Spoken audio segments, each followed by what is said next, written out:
Welcome to Career Bench with your host Bernia Katsime, and we shall be exploring a diverse landscapes of professions. Well, today I'm thrilled to kick off our very first episode with a focus on the fascinating world of doctors. Joining me today is Dr. Balidawa Hannington. Of course, he will help us expound more on the highs and lows and the incredible things that define the journey of the medicine career, right? Those who are wondering, who is Dr. Hannington? I'll give him a chance to introduce himself a little bit. You're welcome, Dr. Hannington. Thank you. I'm Hannington Balidawa. I'm a dental surgeon. I've been practicing for maybe 10 or 11 or 12 years. I'm not sure. I'm not very good with numbers. I have more of a photographic memory than a calculative memory. I am currently working with Alexandra Medical Center as a dental surgeon. I love what I do. I'm passionate about what I do. I'm married and a father. Wow. Of 4. Wow. Welcome to Career Bench. So, Dr. Hannington, like you mentioned in your introduction about you being passionate about what you're doing, right? Yeah. For starters, one would wonder, was this a dream? How did you get inspired to carry on with the medicine career? Yeah. I love that question because I think I sleep and breathe the answer or response to it. Wow.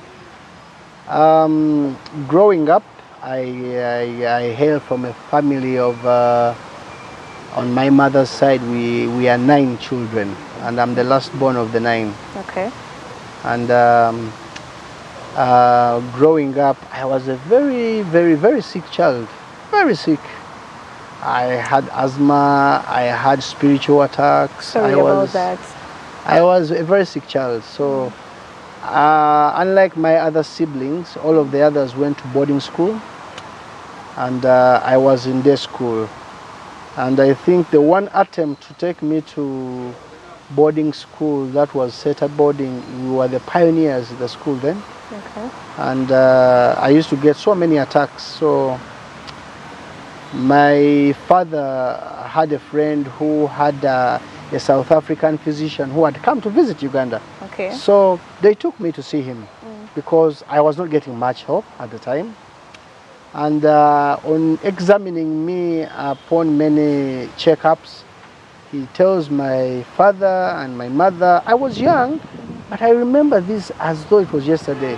I Said, you know, based on his lungs and whatever, this child will not grow to make 16.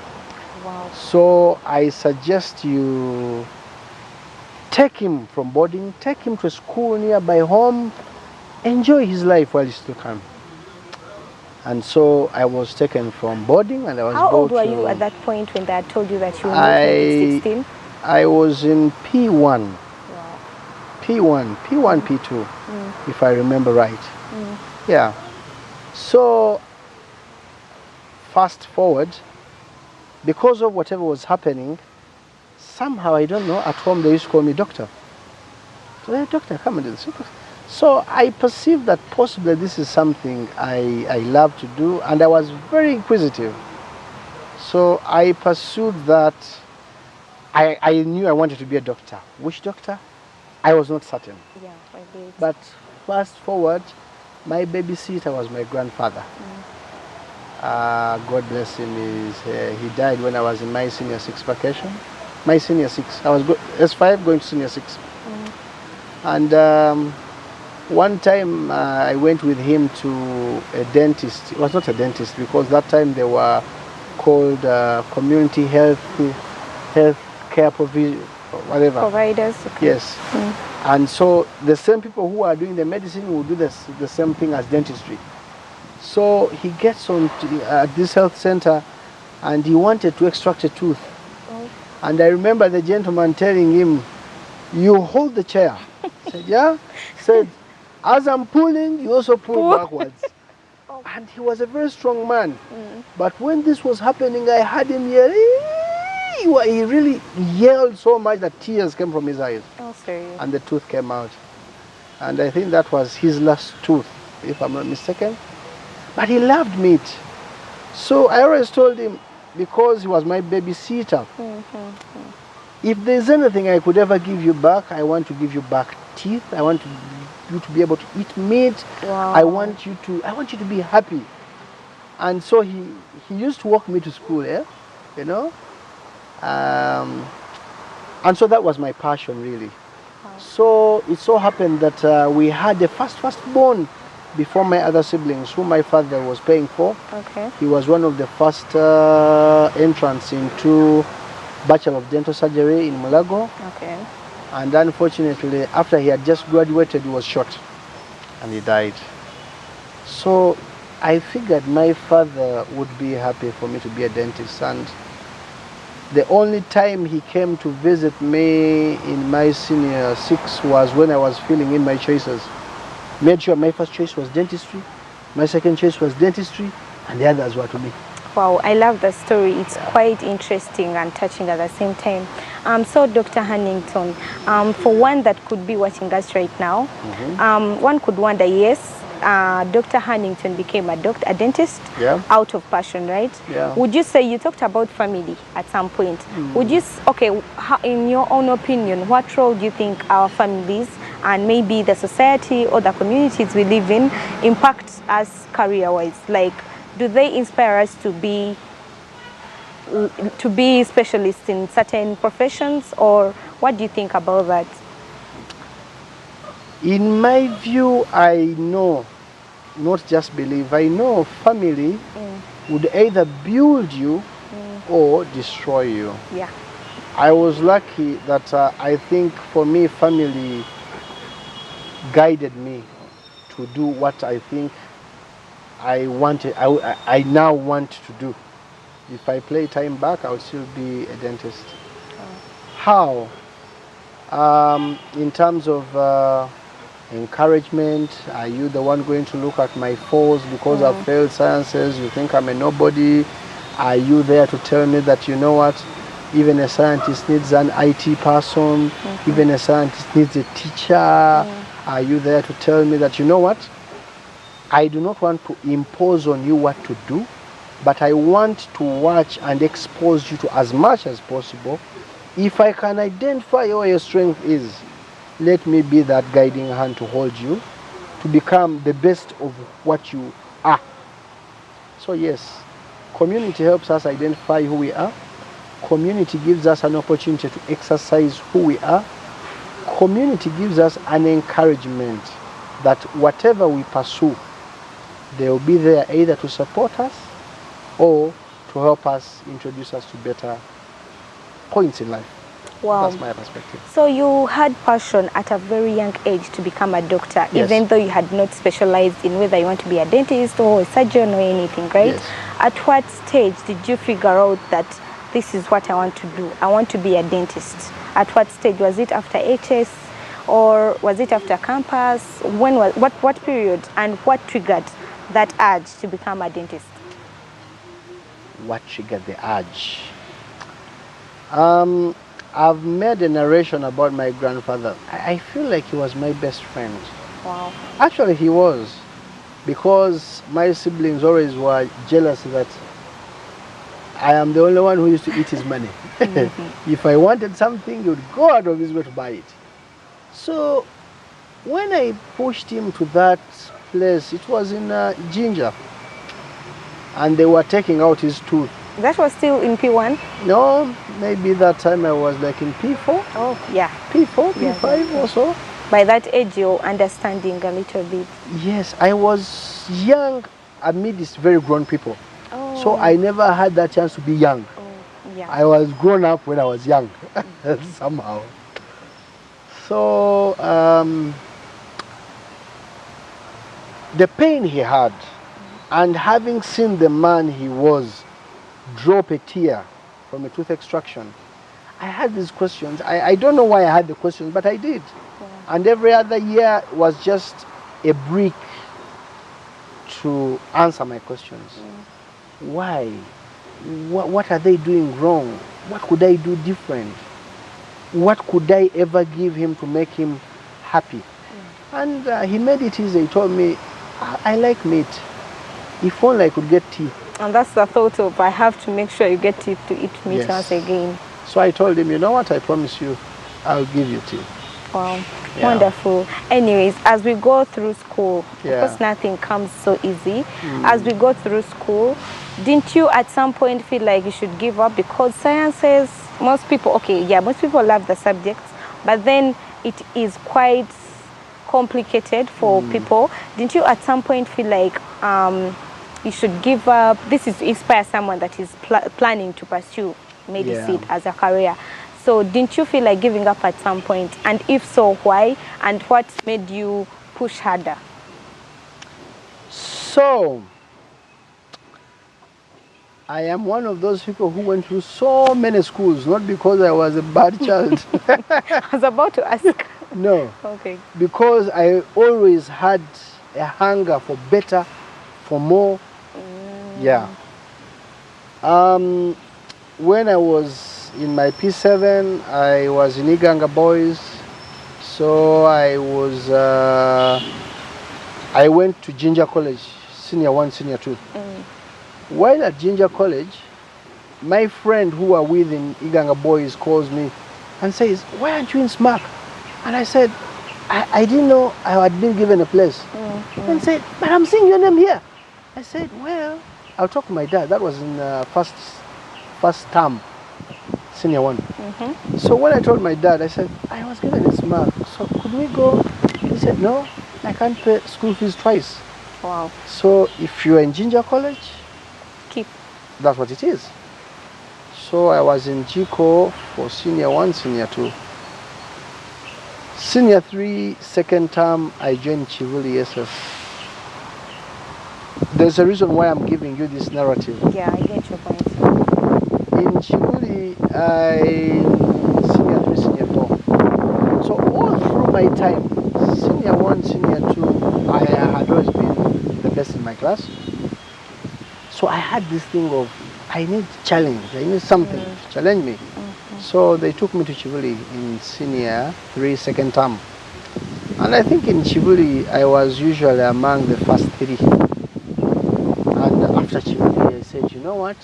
I need a better challenge. So I went to Buddha.